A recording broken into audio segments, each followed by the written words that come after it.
c'est la vie. C'est la dernière lettre de l'alphabet devant laquelle les niais vont jusqu'à se prosterner en croyant avoir achevé leur parcours de A à Z. Parcours de rêve, rêve de voir accompli une vie qui joint la lettre à l'esprit. Z. C'est aussi le titre d'un projet d'émission d'actualité politique. Bon, qui n'aura pas lieu, mais, qui mettrait Zemmour et Dieudo dos à dos. Car ils s'entendent, même s'ils ne se regardent pas. Et ça, ce serait le plus haut niveau de la mauvaise bonne rencontre. Et qui va franchement à l'encontre de tout débat rituel qui préfère de près comme de loin la danse du ventre, les bébêtes et les courbettes. Et pendant que Zemmour nous entube, on vient d'interdire à Dieudo toute diffusion sur YouTube. Alors, pardonnez la vulgarité, mais cette rime est pour moi une sommité.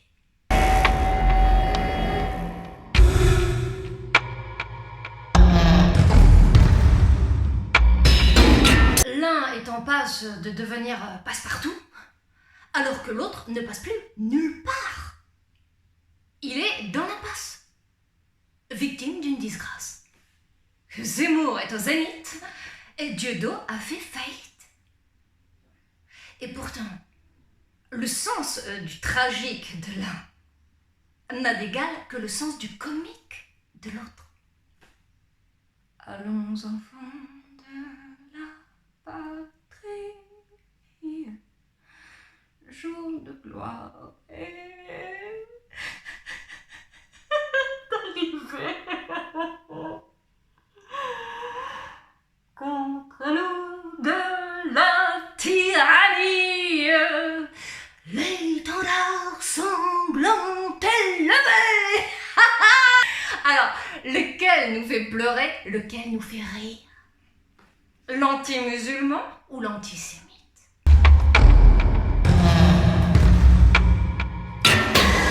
Y a-t-il une haine préférable à une autre? De poids, de mesure, entre le mépris de l'un, compris comme une faute banale, et la méprise de l'autre, prise pour une erreur fatale. Je vois pas de différence lorsque je fais le point. En fait, je vois que l'un est blanc, l'autre noir. L'un haineux, l'autre haïssable. L'un s'en prenant au plus faible et l'autre s'en prenant au plus fort. Alors raison pour l'un et prison pour l'autre.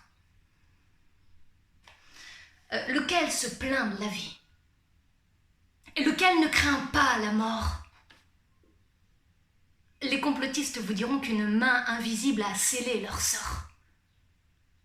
Mais quel est le plus dangereux des deux matadors? Le plus hideux ou le plus venimeux? Et sur lequel est-il le plus facile de faire feu?